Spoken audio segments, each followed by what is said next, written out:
This is mathheals.com if you want to go here to get links to other YouTube videos. And let's take a look at binomial probability distributions. Now, for a binomial probability distribution, procedure has a fixed number of trials, like you're flipping a coin 50 times. Trials must be independent. The flip of one coin has to be independent from the next one. 3. Each trial must have all outcomes classified in 2 categories. In case of flipping a coin, either be heads or tails. And probabilities must remain constant for each trial.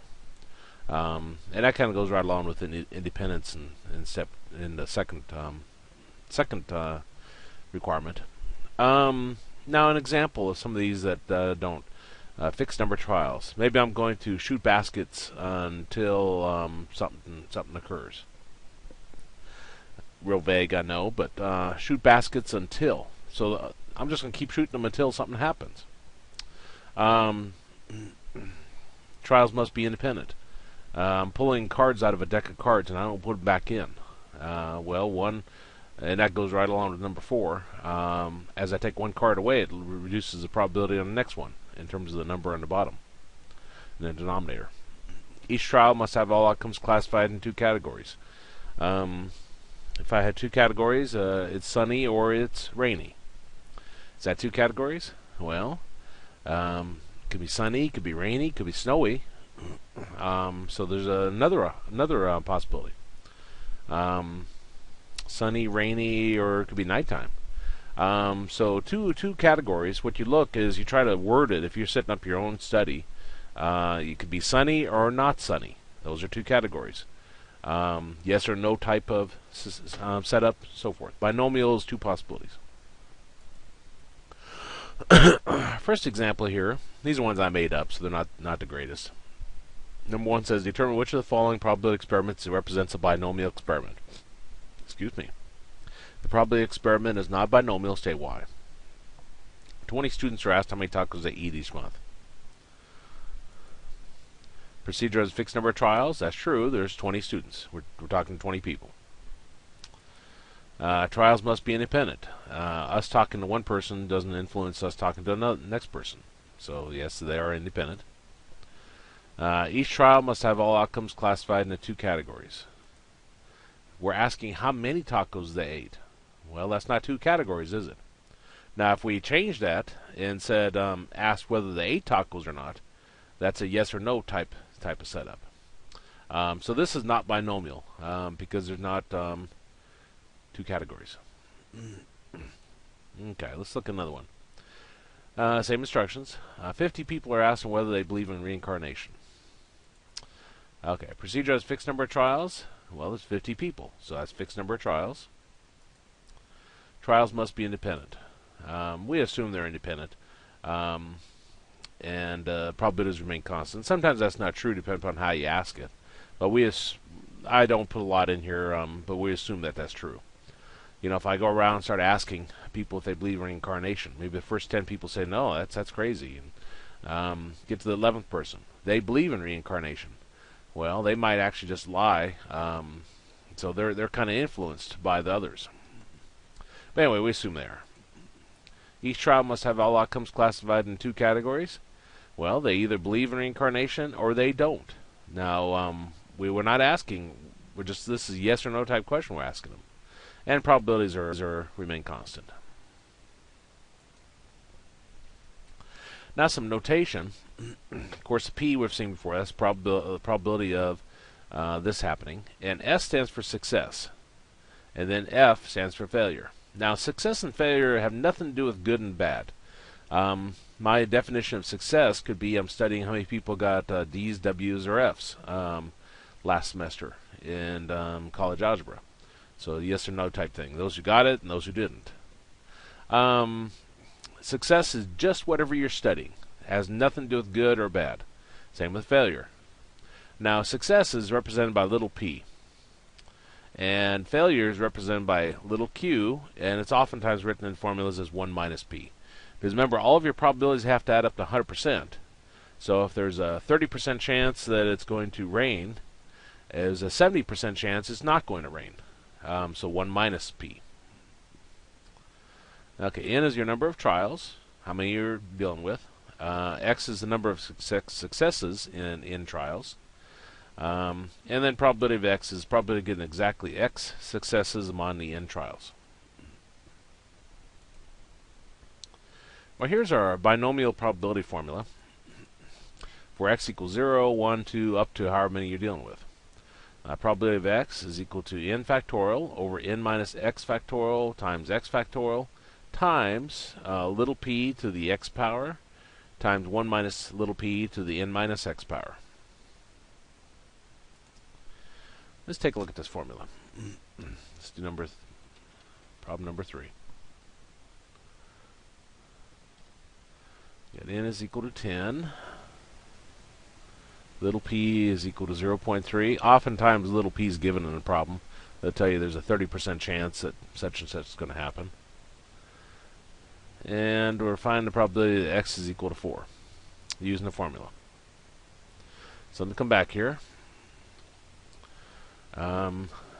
This is going to equal to, we'll put n factorial up on top.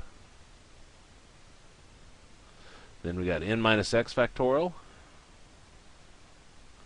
times x factorial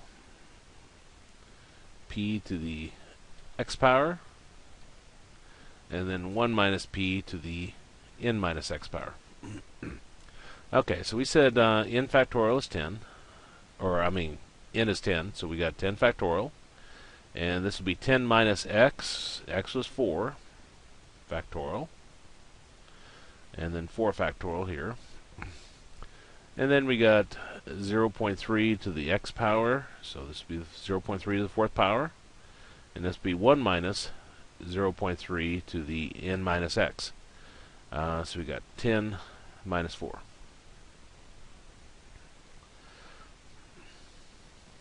And 10 factorial. This will be 6 factorial. This will be 4 factorial. This is 0.3 to the 4th power. 1 minus 0.3 is 0.7. 10 minus 4 is 6 to the 6th power. 10 factorial is 10 times 9 times 8 times 7 times 6 times 5 times 4 times 3 times 2 times 1. Aren't you glad I didn't have 100 factorial? 6 factorial is 6 times 5 times 4 times 3 times 2 times 1. And then 4 factorial is 4 times 3 times 2 times 1. 0.3 to the 4th power times 0.7 to the 6th power. Well, these 6's can cancel here, these 5's can cancel, the 4's cancel, the 3's cancel, the 2's cancel, the 1's, of course, are trivial. They're not don't even need to be there. And we're left with 10 times 9 times 8 times 7 over 4 times 3 times 2 times 1 times 0.3 to the 4th power and 0.7 to the 6th power. Well, 3 and 9 both divisible by 3. 3 divided by 3 is 1. 9 divided by 3 is 3. 4 and 8 both divisible by 4. 4 divided by 4 is 1. 8 divided by 4 is 2. 10 and 2 both divisible by 2. 2 divided by 2 is 1. 10 divided by 2 is 5. So up on top we got 5 times 3 times 2. That's 3 times 2 is 6, times 5 is 30, times 7 is 210. 1070, 210. Okay. Times 0.3 to the 4th power times 0.7 to the 6th power. Now I'm not going to show you my lack of skill at decimals, so I'm going to go ahead and plug that in the calculator. So we got 210 times 0.3 to the 4th power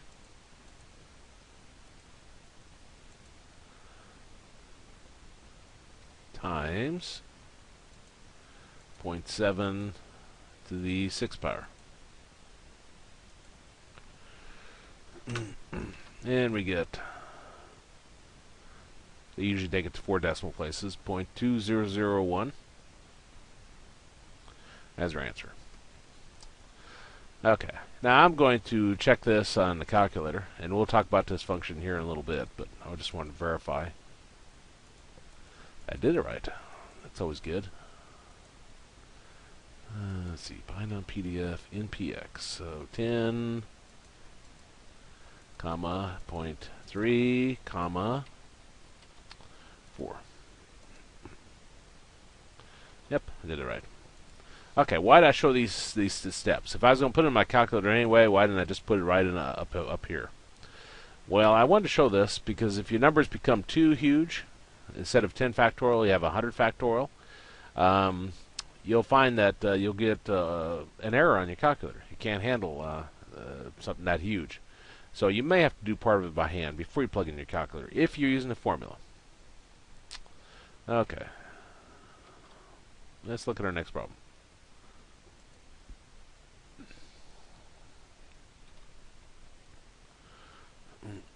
We got n is equal to 10. P is equal to 0.2, and we want to find a probability of x is less than 3. Well, that's equal to probability that x is equal to 0 plus the probability that x is equal to 1 plus the probability that x is equal to 2.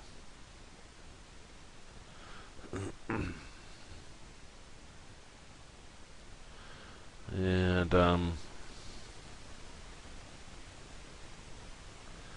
down our formula here, and I'm going to go double check this because my memory's not what it should be. N factorial, n minus x factorial, p to the x, 1 minus p to the n minus x. Okay, that looks good. What we have to do is we have to do this formula for x equals 0, x equals 1, and x equals 2.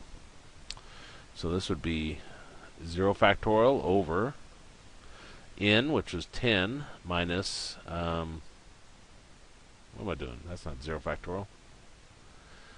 That's the n factorial. So that's 10. So 10 factorial. And then 10 minus 0 factorial. And then this would be 0 factorial. P, which was 0.2, to the x power, which was 0. And then 1 minus p, so 1 minus 0.2, to the n minus x. So we'd have n, which is 10, minus 0, plus 10 factorial over 10 minus 1 factorial, 1 factorial, then 0.2 to the first power times 1 minus 0.2 to the 10 minus 1 power. Excuse me. 10 factorial here, and then 10 minus 2 factorial, and this would be 2 factorial.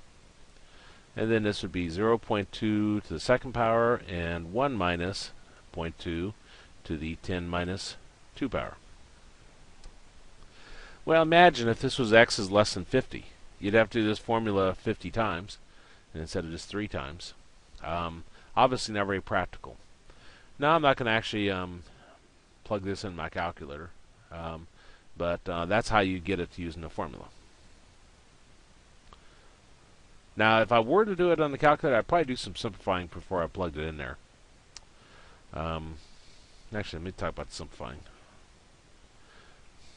Okay, so 10 minus 0 is 10. 10 factorial over 10 factorial, those would cancel. And 0 factorial, weird as it seems, is 1. So this would be 1 over 1.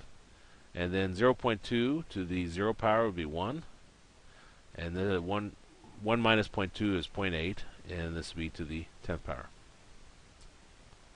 Now, this is 10 minus 1 is 9 factorial, which is 1 times 2 times 3 all the way up to 9. And 10 factorial is 1 times 2 times 3 all the way up to 10. So the 1 through 9s would cancel, and we'd have 10 over 1 factorial, which is 1. And 0.2, the first power, so, and then we'd have 0.8 to the 9th power. Now 10 minus 2 is 8 factorial, so that's 1 times 2 all the way up to 8. 10 factorial is 1 times 2 all the way up to 10. So if we cancel, the 1 through 8 would cancel and we'd be left with 9 times 10 up on top. 2 factorial is 1 times 2, so it would give us 2 down here. And we got 0.2 squared, and then 0.8 to the 10 minus 2, the 8th power. So we'd have 0.8. Maybe I'll go ahead and plug this one in. Okay. And then, boy, I hate decimals. That gives us 2, I think. 10 times 0.2.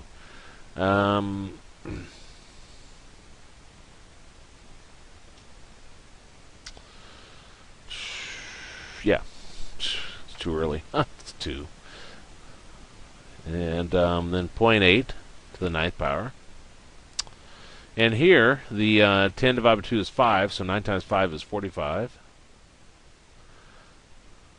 0.2 to the squared, and then 0.8 to the 8th power. Okay, let's plug this in.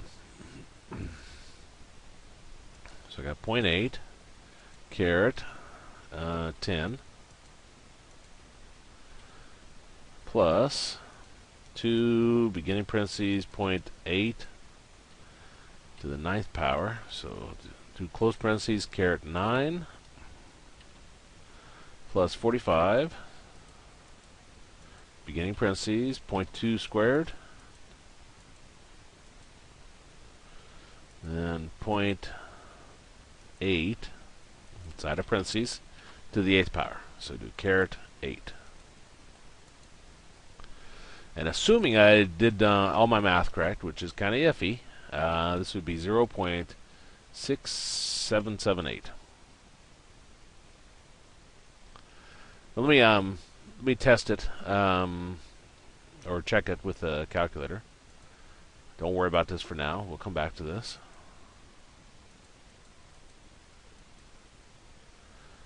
So there, and then NPX 10, comma, 0.2, comma, and then 2.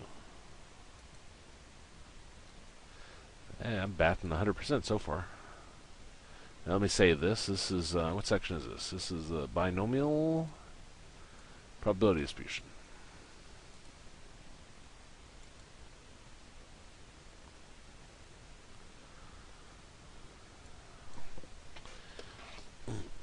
Yes, binomial probability distribution. Page 01.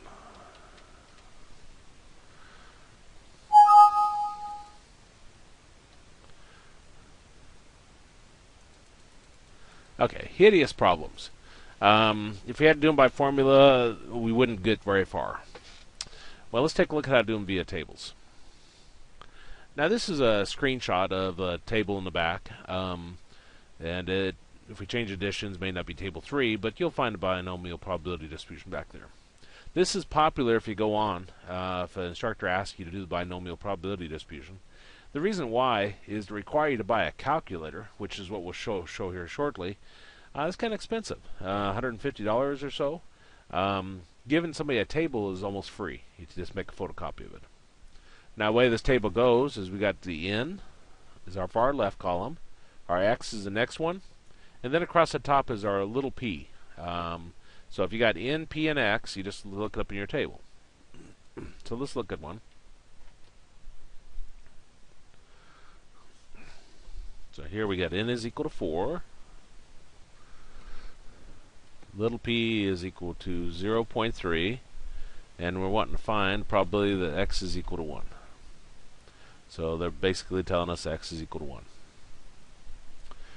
Well, let's look it up on our table. Okay, so N is 4, which is right down here. So I'm going to look up in the X's now. X is 1, which is right here. You see where my cursor is? Right here. And then we're going over to the 0.3. So I go over 0.3, and we get 0.4116.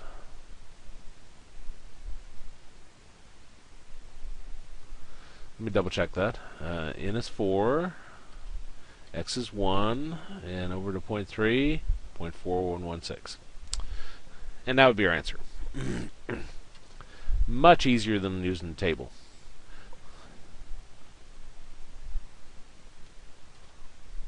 Did I say much easier than using the table? Much easier than using a formula. I'll learn to speak someday. Okay. N is 4. P is 0.45, and we're finding the probability that x is less than or equal to 2. Well, remember what this is equal to. X is less than or equal to is x equals 0 plus x is equal to 1 plus x is equal to 2. Less than or equal to 2. So I'm going to go to my table. Go back up to here. We're looking at n is equal to 4, so right down here. And we're looking up 0, 1, and 2 for a probability of 0.45. So if I come over here to 0.45, here's x equals 0, and that's 0.0915.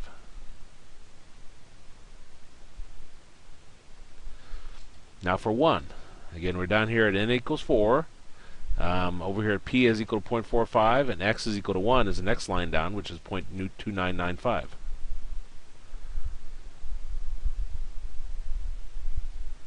And then over here, the next one, where x is equal to 2, is 0.3675. At this point, we'll add them together, and I'll do that on my calculator. 0.0915 plus 0.2995 plus 0.3675. Enter. Then we get 0.7585. Assuming I typed all those in correctly, 3675, that would be our answer. So much easier than the formula. Now this book has something nice. I won't say every book has it, because I've run across some books that don't include this. But this particular textbook we're using has a cumulative binomial probability distribution. Now cumulative means it goes up from 0 to a value. So instead of us looking up each individual one, then adding them together, it'll give us the grand total. So let's see how to use this. This is the same problem. So we got n is equal to 4, p is equal to 0.45, and we're wanting to find the probability that x is less than or equal to 2 via the table. Okay, so I come over here for the cumulative. Again, much easier. We're still looking at n is equal to 4, so we come down here to the n is equal to 4. X is the ending number when it's going from 0 up to a number. Well, our ending number is 2. So I go to 2, and I go over to the 0.45, and it tells us 0.7585.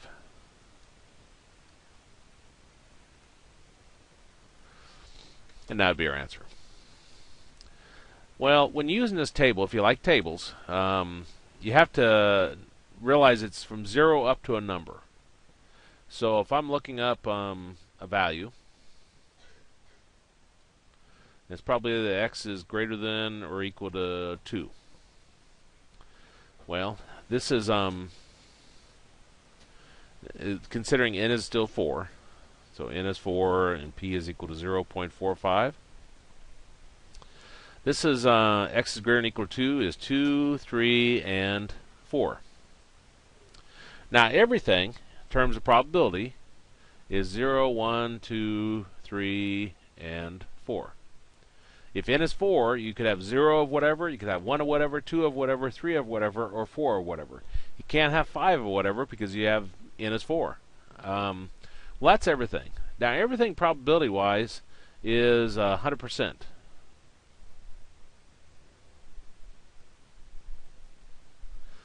Which in decimal form is 1. Okay, so imagine if I had everything, which would be 0, 1, 2, 3, and 4. So this probability-wise is 1. Now I want to end up with 2, 3, and 4. So I need to cross off some values to get 2, 3, and 4. Well, if I come up here and if I cross off 0 and 1, that'll leave me 2, 3, and 4. So I'm going to cross off 0 and 1. So we start off with everything. We cross off 0 and 1. That leaves us what we're wanting. And this is 1 minus probability that x is less than or equal to 1. Now I said to look it up in the table, it has to go from 0 up to a number. So like this one now, if I looked it up, okay, n is 4. We're still at 0.45. Less than or equal to 1 would be 0.3910. And then that gives you whatever. I won't actually plug it in the calculator.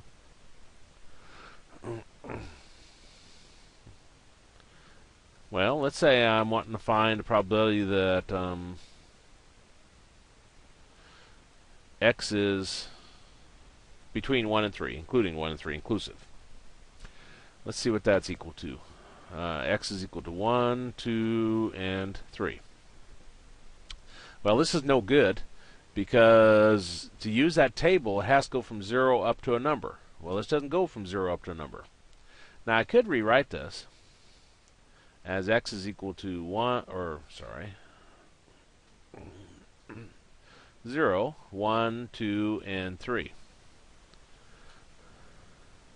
Okay, so we start with that. And that definitely goes from 0 up to a number, doesn't it? So we're fine there. Now think, what could I cross off that list that would leave me 1, 2, and 3? Well, if I cross off the 0, that would leave me 1, 2, and 3. So I'm going to cross off x is equal to 0. Now these both go from 0 up to a number. So now I can look these up on my table. I'm still assuming n is 4 and p is equal to 0.45. So I come over here to 0.45, n is equal to 4, and what was it, 3? Again, it's the ending number when we're going from 0 up to a number. Then that would be 0.9590. And if I looked up 0, over at 0.45, n is equal to 4, we get 0.0915.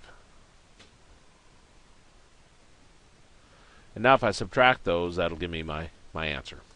So again, if you're using a table, it has to go from 0 up to a number if you're using the cumulative. Now, if you're using just the normal one, it doesn't matter. But if you're using the cumulative one, it's a little bit tricky on this. You have to rewrite using these.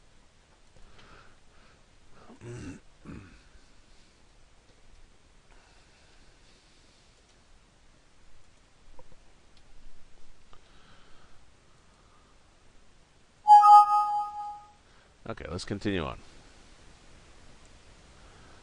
Let's talk about the calculator.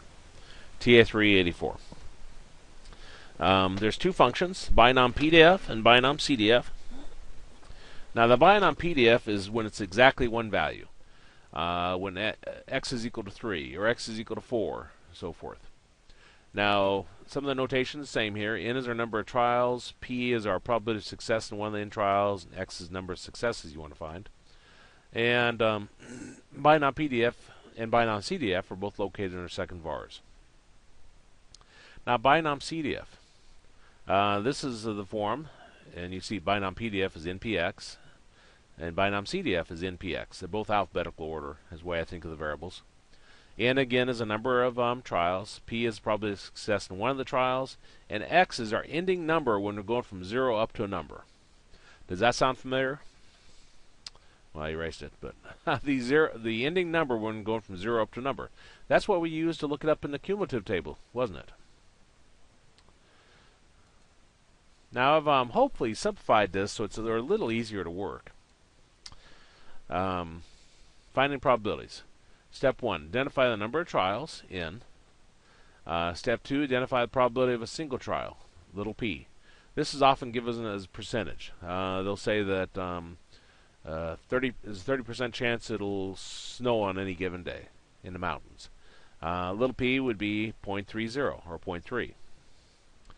Step 3, list the x values of problem entails and rewrite with inequality slash equality symbols. Step 4, use a table on following slide to determine how to enter the function. And I got this slide here. We'll come back to that. Let's look at our example. In this one, it says given a binomial distribution with n is equal to 30, and little p is equal to 0.25. It says find the following. Probability of exactly 8. Okay, so come up here. It says identify the number of trials in. That's pretty easy. That's given. Identify probability of a single trial, little p. That's easy in this one. It's given. It's 0.25. Step 3, list the x value of the problem entails and rewrite with inequality equality symbols. Well, this is exactly 8 is just 8, and that's actually with an inequality symbol now. So we don't have to rewrite that. Use table on the following slide to determine how to enter the function. That's our first form. Probability that x is equal to a. A is just a number. So this would be our a. And our formula is, our function is binom PDF in PA. So binom PDF in PA. So we got binom PDF. N was 30. Little p is 0.25.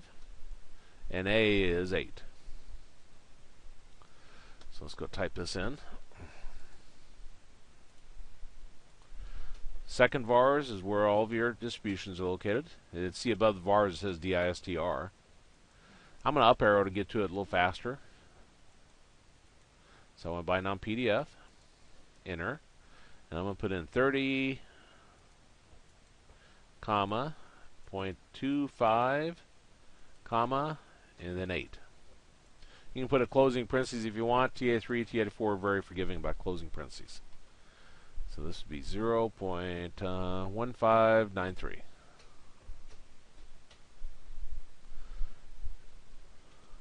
That's our probability.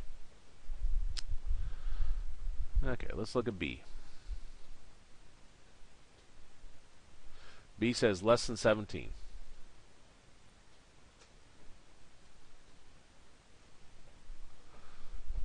So less than 17. Well, we don't have to do 1 and 2 on each one of these. They're the same. But step 3, list the x value the problem entails. Always starts at 0. So 0, 1, and then less than 17. Well, that'd be 16. Because less than means it doesn't include 17. Then it says rewrite this with inequality and equality symbols. Well, this would be probably the x is less than or equal to 16. Now you use our table. You see that these are the 4 forms. You don't have any other choice. So x is less than or equal to number is our second form. So this is going to be A. And it tells us to do binom CDF in PA. So binom CDF in PA. So we got binom CDF in, which was 30, P, which was 0.25, and A, which we said was just 16. So let's plug this in our calculator. I'll do second vars. Up arrow to it. Binom CDF. In, which is 30, comma, 0.25, comma, and 16. And we get 0.9998.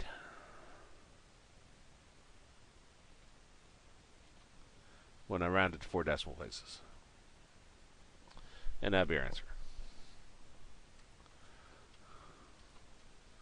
Let's look at C. At most 12. Probably the hard part on this is actually telling what these words mean. Now, what does that mean, x value-wise? Well, that means 0, 1, all the way up to, at most 12 actually includes 12. We're on step 3 now. List the x values. And then rewrite with inequality. Well, this is like the other one. It's going from 0 to 12, so it's x is less than or equal to 12. I don't need to look this up on the table because it's the same as the one we just did. So we're going to plug it into binom CDF NPA. So we got binom CDF N, which is 30, P, which is 0.25, and A, which was 12. So let's see, second vars.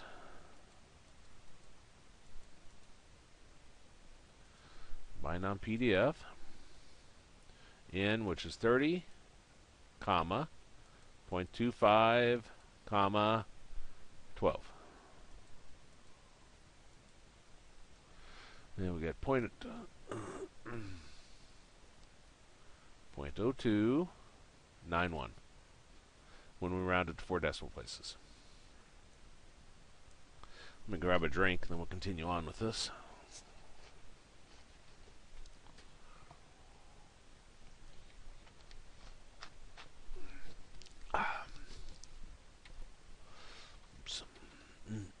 So D, more than 20.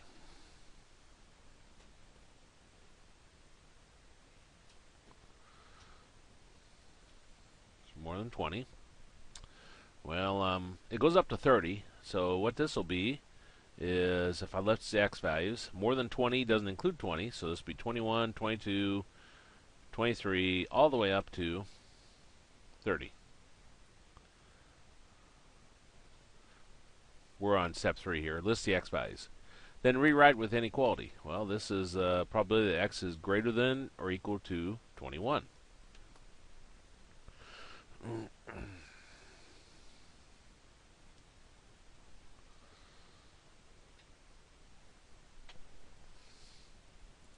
See which one matches. Looks like form 3. X is greater than equal, a number. So this will be A. And our sheet tells us we want to plug it into 1 minus binom CDF NP A minus 1. So we got 1 minus binom CDF. N was 30 and P is still 0.25 and A minus 1. So we'd have 21 minus 1.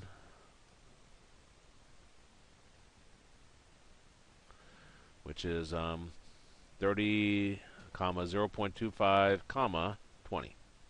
You could put 21 minus 1 in your calculator. It doesn't care. But okay, so I do 1 minus second vars. And choose binom CDF. And then we got 30, comma, 0.25, comma, and 20.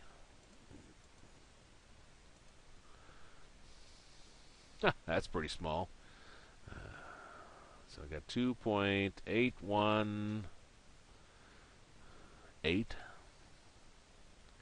e to the negative 7. That's scientific notation. That means 2.818 times 10 to the negative 7. Which means I move my decimal place 7 places to the left. So we got 1, 2, 3, 4, 5, 6, 2, 8, 1, 8. And that'd be our probability. Okay. Let's look at E. At least 25. So at least 25. Well, step 3. List the x values. At least 25 includes 25, so it goes 25, 26, all the way up to 30. Second part of step 3 says rewrite with inequality equality symbols. That'd be the probability that x is greater than or equal to 25. Which is like the one we just did. So this will be A. And this is 1 minus binom CDF. This is just straight from our table. In P and then A minus 1. Again, the greater than or equal to case is our third one. And we use this. So this would be 1 minus binom CDF. N, which is still 30, and P, which is 0.25. A minus 1. So we've got 25 minus 1. And let me write that down again, and then I'll plug it in my calculator. It's 1 minus binom CDF, 30, 0.25, and 24. So 1 minus second vars in binom CDF, 30, comma, 0.25, comma, 24. Enter. Even smaller. 3.206 e to the negative 11. Again, what that means is that means 3.206 times 10 to the negative 11, which means I moved my decimal place 11 places to the left. 1, 2, 3, 4, 5, 6, 7, 8, 9, 10, and then 3206. 2, 3, 4, 5, 6, 7, 8, 9, 10. So that'd be our probability. Not a very high probability, is it? And then let's look at F.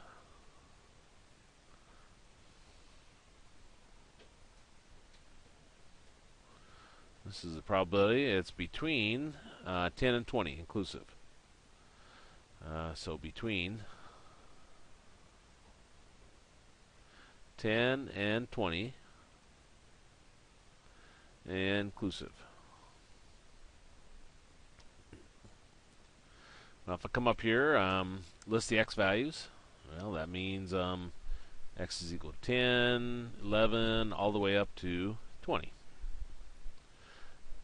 Second part of step 3 is rewrite the inequality equality symbols. This would be 10 less than or equal to x, less than or equal to 20.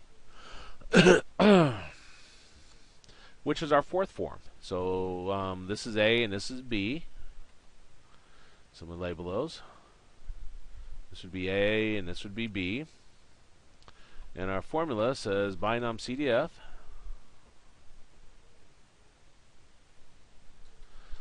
NPB minus binom CDF NP A minus 1. NP A minus 1. Okay, so we'll have binom CDF N, which is, what was N? 30. P, which was 0.25. B, which we just said was 20. Minus binom CDF N, which is still 30. P, which is 0.25. And A minus 1, which would be 10 minus 1, or 9. Let me write that down. So we've got binom CDF 30.25, 20 minus binom CDF 30.25, and 10 minus 1 is 9. Okay, so do second vars. Choose binom CDF. Then we got 30, comma, 0.25, comma, 20. Close parentheses, minus binom CDF again, so second vars.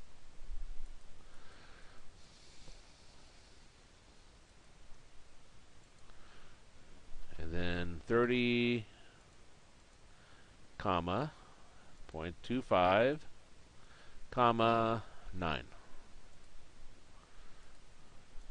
And then enter.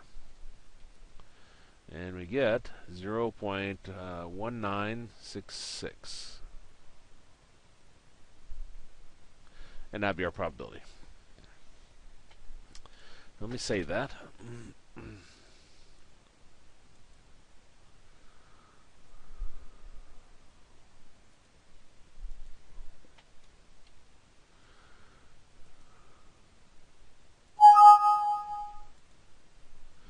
And let's go on. Okay, let's talk about our mean. For binomial distributions, the mean, mu sub x, is equal to n times p. Our standard deviation, sigma sub x, is equal to square root of n times p times 1 minus p. And then the variance, sigma squared sub x, is equal to n times p times 1 minus p. So basically you have to find n and p, and then you can find these three. So let's take a look at our ninth example here. It says 30% of college students believe in ghosts. Well, that'd be our p. 0.30. Compute the mean, standard deviation, variance of the random variable x, number of college students that believe in ghosts, based on a random sample of 100 students. That's our n. N is equal to 100. Okay, let's come back here, our mean. Mean is n times p. So we have 100 times 0.30, which gives us 30, I believe. Our second one is sigma. Square root of n times p times 1 minus p.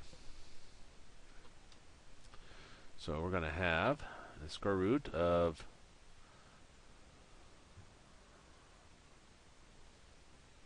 n, which is 100, times p was 0.3, times 1 minus p, so 1 minus 0.3. I almost find it easier to do a little bit of math before I plug this in the calculator, because 1 minus 0.3 is just 0.7. Okay, so let's put this in. We got square root of 100 times 0.3 times 0.7. And I'll take it, I don't know, 2 decimal places. 4.58. You have to read the instructions and see what they want you to do, but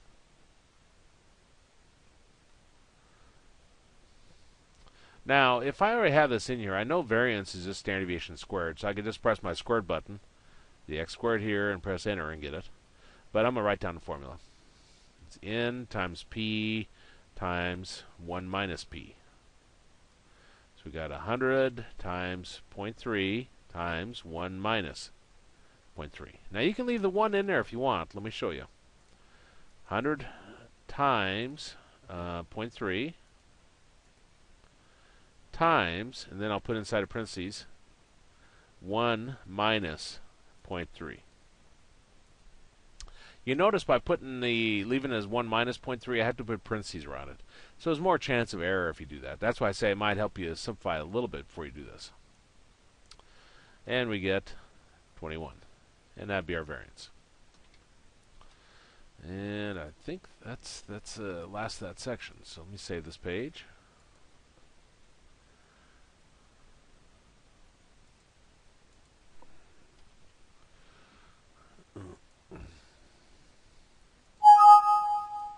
Stop the recorders.